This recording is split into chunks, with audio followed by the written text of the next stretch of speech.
I'm going to carry on reading from this amazing book called The MasterKey System. It's written by Charles F.Haanel, and it's a very powerful book. It teaches one the law of attraction and how to apply it in your life. Up to page 189, number 26.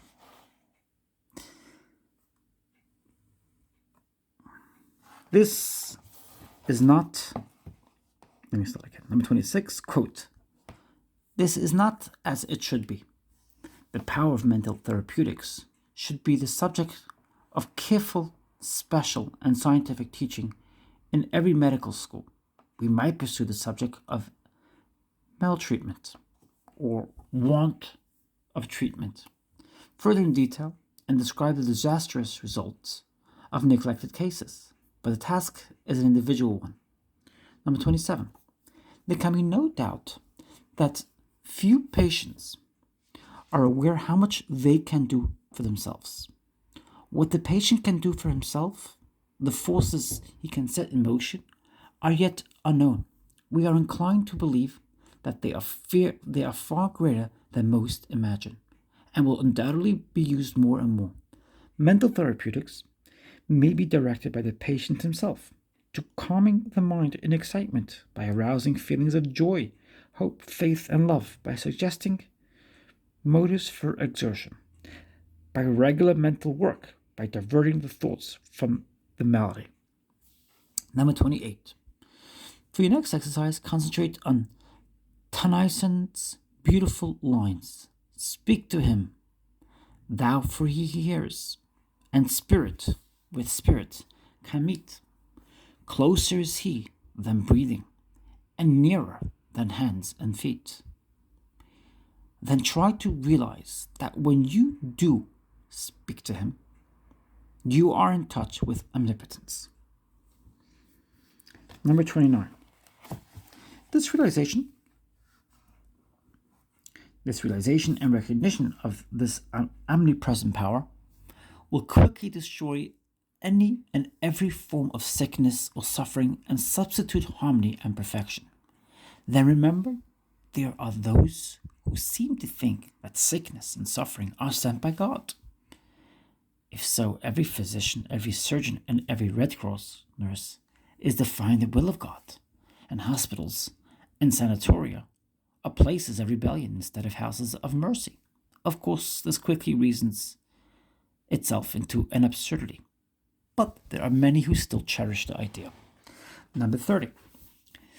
Let the thoughts rest on the fact that until recently, theology has been trying to teach an impossible creator, one who created beings capable of sinning and then allowed them to be eternally punished for such sins. Of course, the necessary outcome of such extraordinary ignorance was to create fear instead of love.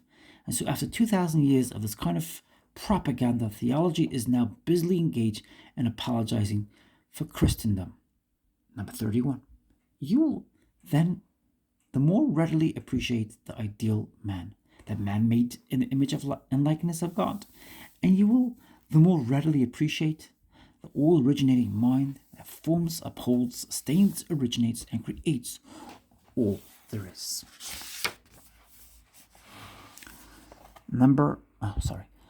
Quote, "All are but parts of one stupendous whole, whose body, nature, is, and God the soul." End quote, Pope. Opportunity follows perception. Action follows inspiration. Growth follows knowledge. Eminence follows progress. Always the spiritual first, then the transformation into the infinite and illimitable possibilities of achievement. Part 22. 211. How may sickness be eliminated? Answer: by placing ourselves in harmony with natural law, which is omnipotent. 212. What is the process? Answer: a realization that man is a spiritual being, and that the spirit must necessarily be perfect. 213. What is the result? Answer: a conscious recognition of this perfection, first intellectually, then emotionally, brings about a manifestation of it. Number 214. Why is this so? Answer: because thought is spiritual and therefore creative, and correlates with its object and brings it into manifestation. Number 215. What natural law is brought into operation? Answer: the law of vibration. 216. Why does this govern? Answer: because a higher rate of vibration governs, modifies, controls, changes or destroys a lower rate of vibration. 217. Is this system, let me just repeat that from number 215. What natural law is brought into operation? The law of vibration is the answer. 216. Why does this govern? Answer: because a higher rate of vibration governs, modifies, controls, changes, or destroys a lower rate of vibration. Number 217. Is this system of mental therapeutics generally recognized? Answer: yes. There are several million people in the world who make use of it in one form or another. Number 218. What is the result of this system of thought? Answer: for the first time in the world's history, every man's highest reasoning faculty can be satisfied by a demonstrable truth which is now fast flooding the world. Number 219. Is this system applicable to other forms of supply? Answer: it will meet every human requirement or necessity. Number 220. Is this system scientific and religious? Both. The science and true religion are twin sisters. Where one goes, the other necessarily follows. Silent thought is, after all, the mightiest agent in human affairs. Channel. Page 192. We're up to part 23. Please share with me your thoughts, dear listeners and viewers. I appreciate your comments, your feedback. What did you think of the amazing lessons we learned in the last chapter? What is your opinion about the amazing strides we have made in the medical field as far as law of attraction is concerned, and as far as manifesting improved health through proper concentration?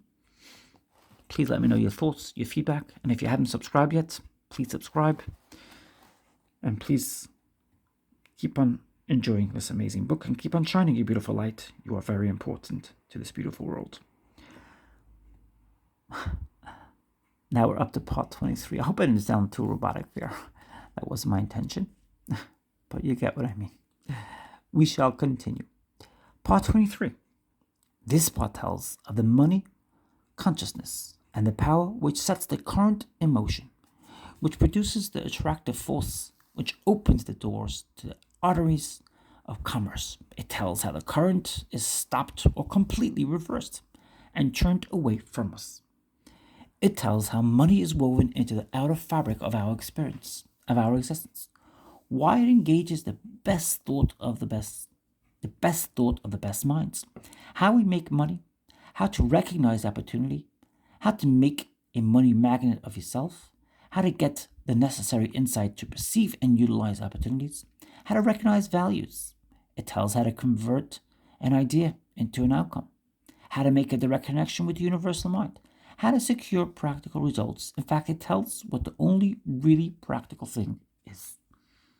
In this part, you'll find that money weaves itself into the entire fabric of our very existence, that the law of success is service, that we get what we give, and for this reason we should consider it a great privilege to be able to give. We have found that thought is the creative activity behind every constructive enterprise. We can therefore give nothing of more practical value than our thought. Creative thought requires attention, and the power of attention is, as we have found, the weapon of the Superman. Attention develops concentration, and concentration develops spiritual power, and spiritual power is the mightiest force in existence. This is a science which embraces all sciences. It is the art which, above all arts, is relevant to human life. In the mastery of this science and this art, there is opportunity for unending progression. Perfection, and this is not required in 6 days. Perfection, this is not required in 6 days, or in 6 weeks, or in 6 months. It is the labor of a life. Not to go forward is to go backward. It is inevitable that the entertainment of positive, constructive, and unselfish thoughts should have a far-reaching effect for good. Compensation is the keynote of the universe. Nature is constantly seeking to strike an equilibrium. When something is sent out, something must be received, lest there should be a vacuum formed. By observance of this rule, you cannot fail to profit in such measure as amply to justify your effort along this line. Number 1, the money consciousness is an attitude of mind. It is the open door to the arteries of commerce. It is a receptive attitude. Desire is the attractive force which sets the current in motion, and fear is the great obstacle by which the current is stopped or completely reversed, turned away from us. Fear is just the opposite from money consciousness. It is poverty consciousness, and as the law is unchangeable, we get exactly what we give. If we fear, we get what is feared. Money weaves itself into the entire fabric of our very existence. It engages the best thought of the best minds. We make money by making friends, and we enlarge our circle of friends by making money for them.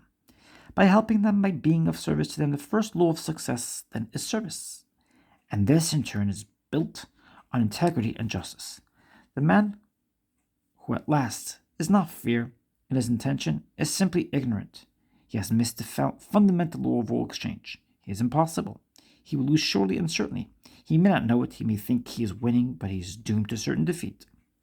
He cannot cheat the infinite. The law of compensation will demand of him an eye for an eye and a tooth for a tooth.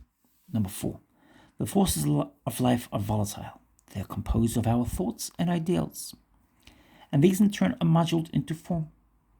Our problem is to keep an open mind, to reach out constantly for the new, to recognize opportunity, to be interested in the race rather than the goal. For the pleasure is in the pursuit rather than the possession. Number 5.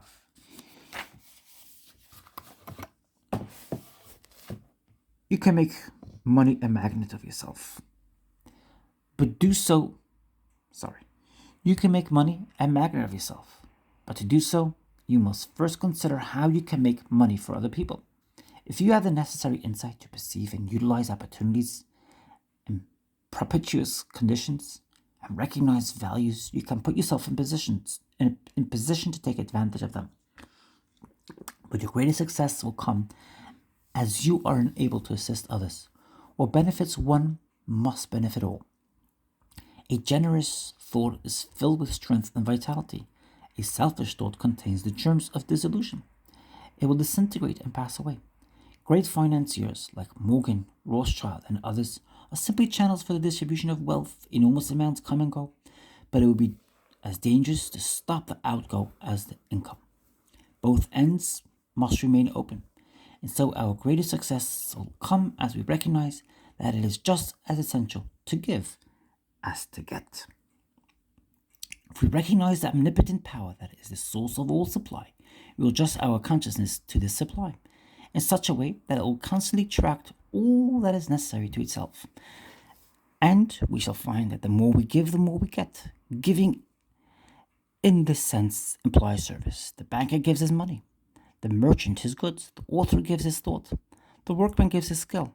All have something to give, but the more they can give, the more they get. And the more they get, the more they're enabled to give. Number 8, the financier gets much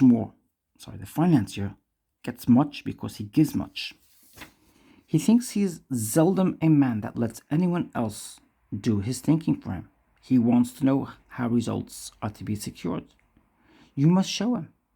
When you can do this, he will furnish the means by which hundreds of thousands may profit. And in proportion as they are successful, will he be successful. Morgan, Rockefeller, Carnegie, Rothschild, and others did not get rich because they lost money for other people. On the contrary, it is because they made money for other people that they became the wealthiest men in the wealthiest countries on the globe. Average person is entirely innocent of any deep thinking. He accepts the ideas of others and repeats them in very much the same way as a parrot. This is readily seen when we understand the method which is used to form public opinion, and this docile attitude on the part of a large majority who seem perfectly willing to let a few persons do all their thinking for them is what enables a few men in a great many countries to usurp all the avenues of power and hold the millions in subjection. Creative thinking requires attention. The power of attention is called concentration. This power is directed by the will. For this reason, we must refuse to concentrate or think of anything except the things we desire. Many are constantly concentrating upon sorrow, loss, and discord of every kind. As thought is creative, it necessarily follows that this concentration inevitably leads to more loss, more sorrow, and more discord. How could it be otherwise? On the other hand, when we meet with success, gain, or any other desirable condition, we naturally concentrate upon the effects of these things and thereby create more. And so it follows that much leads to more. 11. How an understanding of this principle can be utilized in the business world is well told by Mr. Atkinson. In Advanced Thought, he says, Number 12. The spirit, whatever else it may or may not be, must be considered as the essence of consciousness, the substance of mind, the reality underlying thought. And as all ideas are phases of the activity of the consciousness, mind or thought, it follows that in spirit and in it alone is to be found the ultimate fact, the real thing or idea. Let me repeat that, number 12. Spirit, whatever else it may or may not be, must be considered as the essence of consciousness, the substance of mind, the reality underlying thought. And as all ideas are phases of the activity of consciousness, mind of thought, it follows that in spirit and in it alone it is to be found the ultimate fact, the real thing or idea. Number 13. This being admitted, does it not seem reasonable to hold that a true understanding of spirit and its laws of manifestation would be about the most practical thing that a practical person can hope to find? Does it not seem certain that if the practical men of the world could but realize this fact, they would fall all over themselves in getting to the place in which they might obtain such knowledge of spiritual things and laws? These men are not fools. They need only to grasp this fundamental fact in order to move in the direction of that which is the essence of full achievement. Number 14. Let me give you a concrete example. I know a man whom I had always considered to be quite materialistic. He had made several successes in life, and also several failures. The last time I had a talk with him, he was practically down and out. As compared with his former business condition, it looked as if he had indeed reached the end of his tether.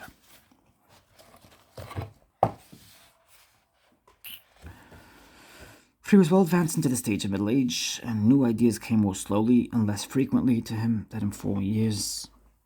He's 15. He said to me, in substance, quote, I know that all things that work out in business are the result of thought. Any fool knows that.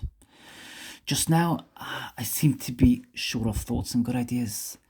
But if this all mind teaching is correct, and it should be possible to the individual the attainment of direct connection with infinite mind, and in infinite mind there must be the possibility of all kinds of good ideas which a man of my courage and experience could put to practical use in the business world and make a big success of. It looks good to me, and I'm going to look into it, quote. End quote, for that matter.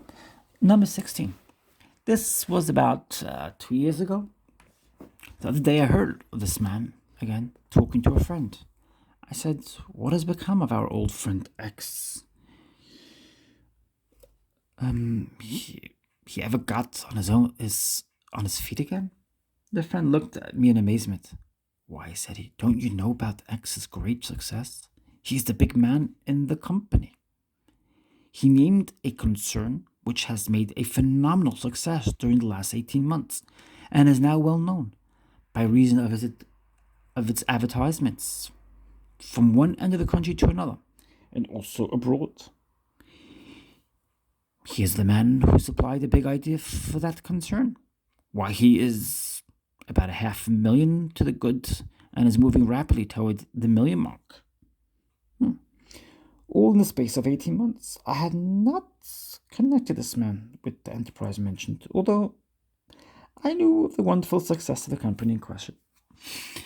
Investigation has shown that the story is true and that the above stated facts are not exaggerated in the slightest. Now, 17. Now, what do you think of that? To me, it means that this man actually made the direct connection with infinite mind spirit, and having found it, he set it to work for him. He, quote, used it in his business, end quote. 18. Does it sound sacrilegious or blasphemous? I hope not. I do not mean it to be so. Take away the implication of personality or magnified human nature from the conception of the, quote, the infinite, end quote, and you have left the conception of an infinite presence power, the quintessence of which is consciousness. In fact, at the last spirit, as this man also at the last must be considered as a manifestation of spirit, there is nothing sacrilegious in the idea that he, being spirit, should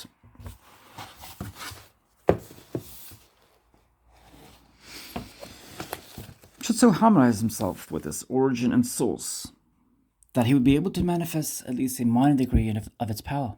All of us do this, more or less, when we use our minds in the direction of creative thought. This man did more. He went about it in an intensely practical manner.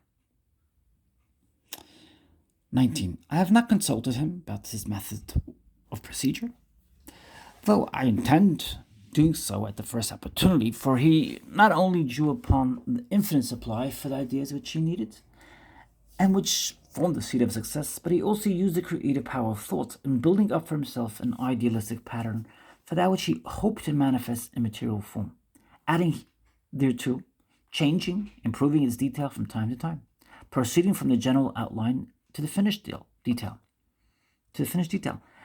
I judge these to be the facts of the case, not alone from my recollection of the conversation 2 years ago, but also because I have found the same thing to be true in the cases of other prominent men who have made similar manifestations of creative thought.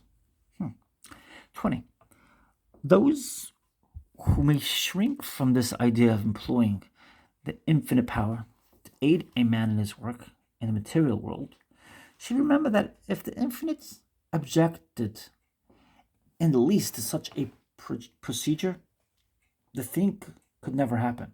The infinite is quite able to take care of itself. 21. Spirituality is quite practical, very practical, intensely practical. It teaches that spirit is the real thing, the whole thing, and that matter is but plastic stuff, which spirit is able to create, could manipulate, and fashion to its will. Spirituality is the most practical thing in the world, the only really and absolutely practical thing that there is. Number 22. Now, concentrate on the fact that man is not a body with a spirit, but a spirit with a body. And that it is for this reason that his desires are incapable of any permanent satisfaction and anything not spiritual. Money is therefore of no value except to bring about the conditions which we desire, and these conditions are necessarily harmonious. Harmonious conditions necessitate sufficient supply, so that if there appears to be any lack, we should realize that the idea or soul of money is service. And as this thought takes form, channels of supply will be open, and you'll have the satisfaction of knowing that spiritual methods are entirely practical. We are currently on page 198, page 23. Part 23. 221. What is the first law of success? Answer service. 222. How may we be of the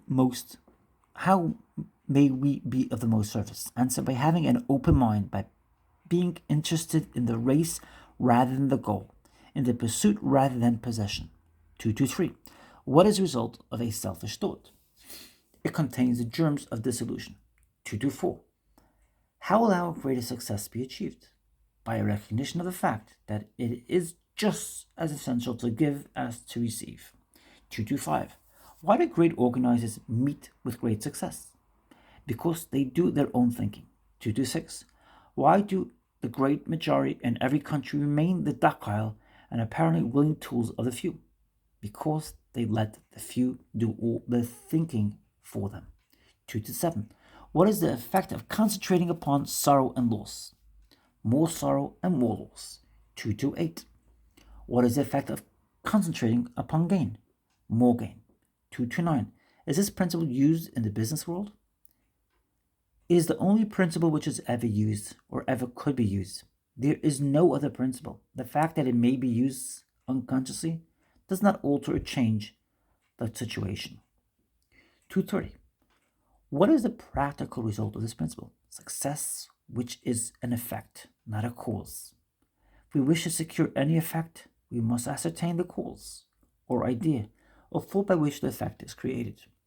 We have discovered that premeditated, orderly thinking for a purpose matures that purpose into fixed form, so that we may be absolutely sure of the result of our dynamic experiment. Francis Larimer Warner. Page 199, part 24. This part explains the entire theory and practice of every system of metaphysics. It tells how to express harmony, how to express health, how to express abundance. It explains the nature of all conditions and how they may be changed or removed. It explains how every difficulty, no matter what it is or where it is, can be removed or dissolved. And it explains the only way in which this is ever done or can be done. It also tells of a MasterKey, by which those who are wise enough to understand, broad enough to weigh the evidence, firm enough to follow their own judgment, and strong enough to make the sacrifice exacted, may enter and partake. This is the final part. If you practice each of the exercises a few minutes every day, as suggested, you will have found that you can get out of life exactly what you wish by first putting into life that which you wish. You'll probably agree with the adept who said the MasterKey thought is almost overwhelming. It is so vast, so available, so definite, so reasonable, and so usable. The fruit of this knowledge is, as it were, a gift of the gods. It is the truth that makes men free. Not only free from every lack and limitation, but free from sorrow, worry, and care. Is it not wonderful to realize that omnipotent law is no respecter of persons? That it makes no difference what your past habit of thought may have been. The way has been prepared. If you're inclined to be religious, the greatest religious teacher the world has ever known made the way so plain that all may follow. If your mental bias is toward physical science, the law will operate with mathematical certainty. If you are inclined to be philosophical, Plato or Emerson may be your teacher, but in each case, you may be the MasterKey. You may, by the MasterKey means, reach degrees of power to which it is impossible to assign any limit. An understanding of the MasterKey, I believe, is a secret for which the ancient alchemists vainly sought, because it explains how gold in the mind may be transmuted into gold in the heart and in the hand. Number one, when the scientists first put the sun in the center of the solar system and sent the earth spinning around it, There was immense surprise and concentration and consternation. The whole idea was self-evidently false. Nothing was more certain than the movement of the sun across the sky, and anyone could see it descend behind the western hills and sink into the sea. Scholars raged and scientists rejected the idea as absurd, yet the evidence has finally carried conviction in the minds of all. 2. We speak of a bell as a sounding body, yet we know that all the bell can do is to produce vibrations in the ear. When these vibrations come at the rate of 16 a second, they cause a sound to be heard in the mind. It is possible for the mind to hear vibrations at the rate of 38,000 a second. When the number increases beyond this, all is silence again, so that we know that the sound is not in the bell. It is in our own mind. 3. We speak and even think of the sun as a giving light, yet we know it is simply giving forth energy which produces vibrations in the ether at the rate of 400 trillion a second, causing what are termed light waves. So that we know that what we call light is simply a form of energy, and the only light there is the sensation caused in the mind by the motion of the waves. When the number increases, the light changes in color.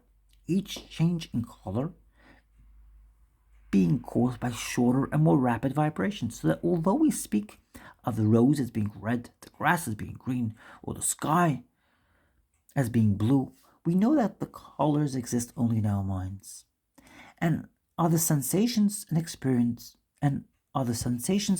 by us as a result of the vibrations of light waves. When the vibrations are reduced below 400 trillion a second, they no longer affect us as light, but we experience the sensations of heat.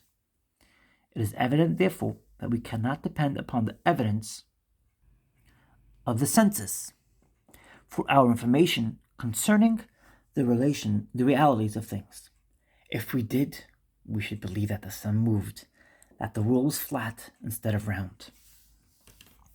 I'm going to repeat that because I think you couldn't see that.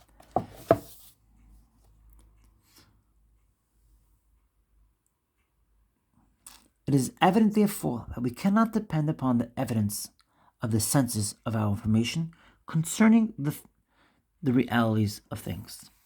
If we did, we should believe that the sun moved, that the world was flat instead of round, that the stars were bits of light instead of vast suns. 4.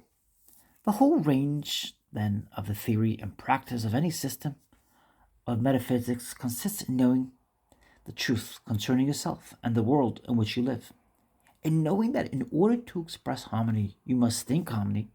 In order to express health, you must think health. In order to express abundance, you must think abundance. To do this, you must reverse the evidence of the senses. 5.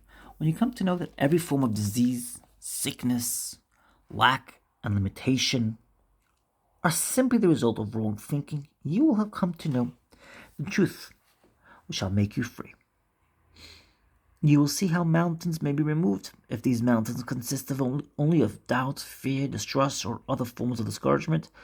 They are none the less real, and they need not only to be removed, but to be cast into the sea.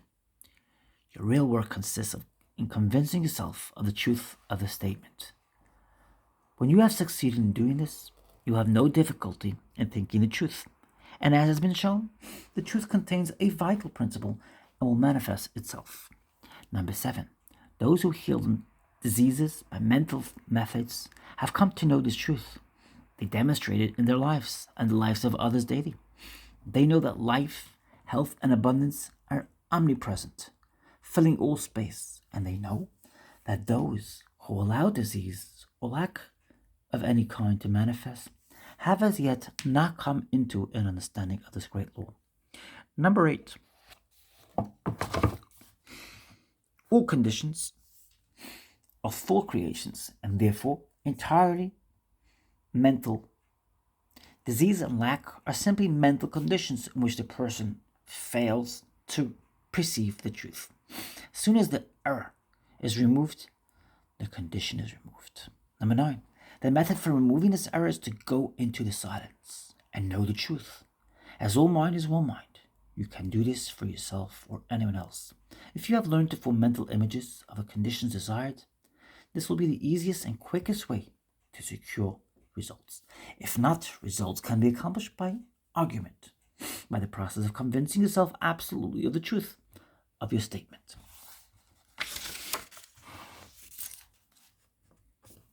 Remember, and this is one of the most difficult as well as most wonderful statements to grasp.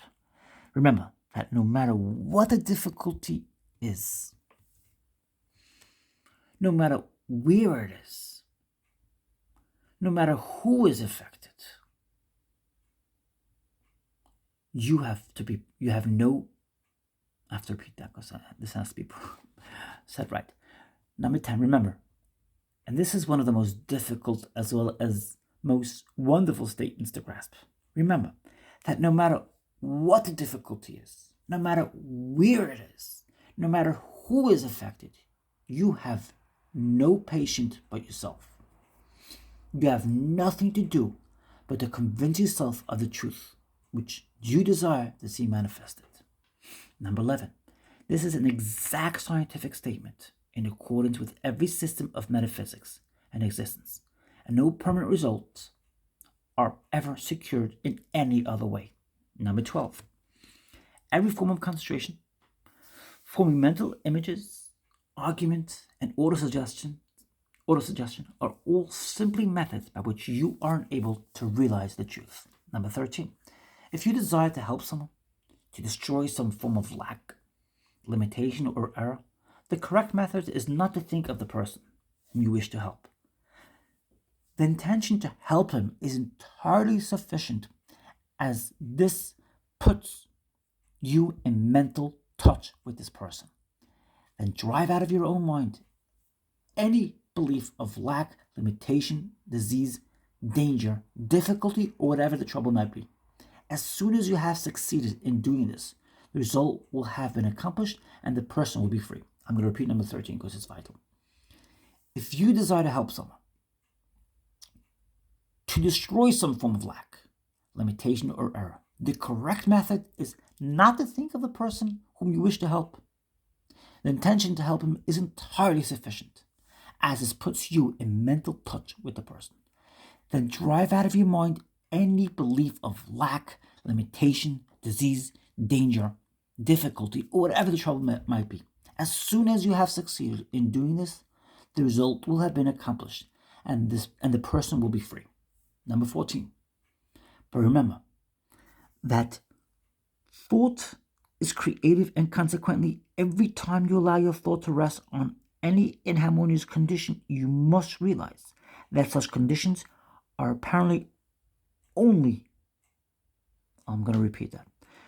But remember that thought is creative, and consequently, every time you allow your thought to rest on any inharmonious condition, you must realize that such conditions are apparent only. They have no reality. That spirit is the only reality. It can never be less than perfect. All thought is a form of energy, a rate of vibration. But a thought of the truth is the highest rate of vibration known, and consequently destroys every form of error in exactly the same way that light destroys darkness. No form of error can exist when the truth appears, so that your entire mental work consists in coming into an understanding of the truth. This will enable you to overcome every form of lack, limitation, or disease of any kind. Number 16. We get no understanding of the truth from the world without. The world without is relative only. Truth is absolute. You must therefore find it in the world within. Number 17. To train the mind to see truth only is to express true conditions only. Our ability to do this will be an indication of the progress we are making. Number 18.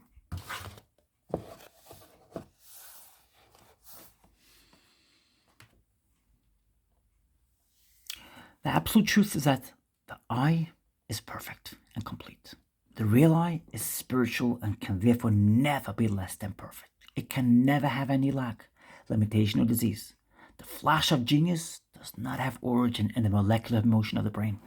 It is inspired by the ego, the spiritual I, which is one with the universal mind. And it is our ability to recognize this unity which is the cause of all inspiration, all genius. These results are far-reaching and have effect upon generations yet to come. They are pillars of fire which mark the path that millions follow. Number 19. Truth is not the result of logical training, or of experimentation, or even of observation. It is the product of a developed consciousness. Truth within a Caesar manifests in a Caesar's department, in his life and in his action. His influence upon social reforms and progress, your life and your actions, and your influence in the world will depend upon the degree of truth which you are enabled to perceive. For truth will not manifest in creeds, but in conduct. Truth manifests in character, and the character of a man should be the interpretation of his religion, or what to him is truth. And this will in turn be evidence in the character of his possessions. If a man complains of the drift of his fortune, he is just as unjust to himself as if he should deny rational truth. Through it stand patent and irrefutable. Number 21. Our environment and the innumerable circumstances and accidents of our lives already exist in the subconscious personality, which attracts to itself the mental and physical material which is congenial to its nature. Thus is our future being determined from our present. And if there should be apparent injustice in any feature or phase of our personal life, we must look within for the cause. Try to discover the mental fact which is responsible for that outward manifestation. Number 22. It is truth which makes you free. And it is the conscious knowledge of this truth which will enable you to overcome every difficulty. Number 23. I'm going to repeat that because you weren't able to see it in the book. It is this truth which makes you free. And it is the It is the truth which makes you free, and it is the conscious knowledge of this truth which will enable you to overcome every difficulty. Number 23. The conditions with which you meet in the world without are invariably the result of the conditions obtaining in the world within. Therefore, it follows with scientific accuracy that by holding the perfect ideal in mind, you can bring about ideal conditions in your environment. Number 24. If you see only the incomplete, the imperfect, the relative, the limited, these conditions will manifest in your life. But if you train your mind to see and realize the spiritual ego, the I, which is forever perfect and complete, harmonious, wholesome, and healthful, conditions only will be manifested. Number 25. As thought is creative and the truth is the highest and most perfect thought which anyone can think, it is self-evident that to think the truth is to create that which is true, and it is again evident that when truth comes into being, that which is false must cease to be. Number 26. The universal mind is the total. I'm going to repeat number 25. It's so important. As thought is creative and the truth is the highest and most perfect thought which anyone can think, it is self-evident that to think the truth is to create that which is true, and it is again evident that when truth comes into being, that which is false must cease to be. Number 26. The universal mind is the totality of all mind which is in existence. Spirit is mind because spirit is intelligent. The words are therefore synonymous. Number 27. The difficulty with which you have to contend is to realize that mind is not individual, it is omnipresent. It exists everywhere. It exists everywhere. Sorry, just a minute. In other words, there is no place where it is not. It is therefore universal. Men have heretofore generally used the word God to indicate this universal creative principle, but the word God does not convey the right meaning. Most people understand this word to mean something outside of themselves, while exactly the contrary is the fact. It is our very life. Without it, we would be dead. We would cease to exist. The minute the spirit leaves the body, we are as nothing. Therefore, the spirit is really all there is of us. Number 29. Now, the only activity which a spirit possesses is the power to think. Therefore, thought must be creative because spirit is creative. This creative power is impersonal, and your ability to think is your ability to control it and make use of it for the benefit of yourself and others. Number 30. When the truth of the statement is realized, understood, and appreciated, you'll have come into possession of the MasterKey. But remember that only those who are wise enough to understand, broad enough to weigh the evidence, firm enough to follow their own judgment, and strong enough to make the sacrifice exacted, may enter and partake. Number 31. Now try to realize that this is truly a wonderful world in which we live, that you are a wonderful being, that many are awakening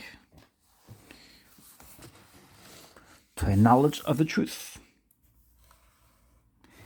And as fast as they awake and come into a knowledge of the things which have been prepared for them, they too realize that for them previously, quote, eye hath not seen, nor ear heard, neither hath it entered into the heart of man. The splendor, end quote, by the way, the splendor which exists for those who find themselves in the promised land, they have crossed the river of judgment and have arrived at the point of discrimination between the true and the false, and have found that all they ever willed or dreamed was but a faint concept of a dazzling reality. Though an inheritance of acres may be bequeathed, an inheritance of knowledge and wisdom cannot. The wealthy man may pay others for doing his work for him, but it is impossible to get his thinking done for him by another. So to purchase any kind of self-culture. S. Smiles. Part 24. 231. Upon what principle do the theory and practice of every system of metaphysics and existence depend? Answer. Upon a knowledge of the truth concerning yourself and the world in which you live. 232. What is the truth concerning yourself? The real I, or ego, in spiritual. The real I or ego is spiritual and can therefore never be less than perfect. Number 233. What is the method of destroying any form of error? Answer. To absolutely convince yourself of the truth concerning the condition which you wish to see manifested. I'm going to repeat that. Number 233. What is the method of destroying any form of error? To absolutely convince yourself of the truth concerning the condition which you wish to see manifested. Number 234. Can we do this for others? Answer. The universal mind in which we live and move and have our being is one and indivisible. It is therefore just as possible to help others as to help ourselves. 235. What is universal mind? Answer. The totality of all mind in existence. 236. Where is the universal mind? The universal mind is omnipresent. It exists everywhere. This is the last page. There's no place where it is not. It is therefore within us. It is the world within. It is our spirit, our life. 237. What is the nature of the universal mind? Answer. It is spiritual and consequently creative. It seeks to express itself in form. 238. How may we act on the universal mind? Answer. Our ability to think is our ability to act on the universal mind and bring what we think to manifestation for the benefit of ourselves or others. 239. What is meant by thinking? Answer. Clear, decisive, calm, deliberate, sustained thought with a definite end in view. 240. What will be the result? Answer. You will also be able to say, it is not, quote, it is not I that doeth the works, but the Father that dwelleth within me. He does the works, end quote. You'll come to know that the, quote, Father, end quote, is the universal mind, and that he does really and truly dwell within you.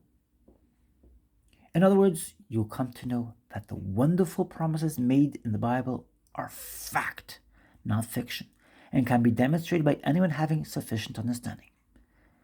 Temples have their sacred images, and we see what influence they have always had over a great part of mankind. But in truth, the ideas and images in men's minds are the invisible powers that constantly govern them. And to these, they will pay universally a ready submission. Jonathan Edwards. That's it. The book is finished. I think it's good to read the last page. I'd like to read the cover of the book, which I'll read now. One of the greatest personal development books ever written, and a foundation, I'll repeat that. One of the greatest personal development books, I want to say that correctly. I'm going to sit down as I say that. One of the greatest personal development books ever written, and a foundation of the self-help genre. The MasterKey system explains how to harness the power of thought in order to achieve your goals and cultivate your talents and skills. Established as a correspondence course in 1912 and published in book form in 1916. This bestseller forms the original course in New Thought, promising such benefits as advances in mental development and improvements in health and finances. Its timeless teachings employ the law of attraction and creative visualization concepts later adapted by Napoleon Hill and the author of The Secret. 24 detailed lessons provide thorough instruction in training your mind to focus on constructive thoughts that lead to positive feelings and favorable outcomes. Each lesson begins with an introduction, followed by instruction and a series of reinforcing questions and answers. A powerful exercise concludes each lesson, demonstrating how to put your new knowledge to practical use. Each lesson brings you closer to mastering your own thoughts and realizing your dreams of health, wealth, and love. That's it. We have finished. Thank you so much for joining me on this amazing journey over 4 different sets of recordings. I appreciate it. I look forward to seeing your feedback. I look forward to seeing your comments. I look forward to seeing your insights. You're important to me. How did you feel about my style of reading? Were you able to read with me? Was it hard? Does the system work for you? I appreciate your feedback. I appreciate your response. I look forward to seeing it. Have a lovely day. Subscribe if you haven't already. Remember, you are a beacon of light. You are a beautiful soul, a beautiful being. And I look forward to hearing from you. Have a lovely day. Take care.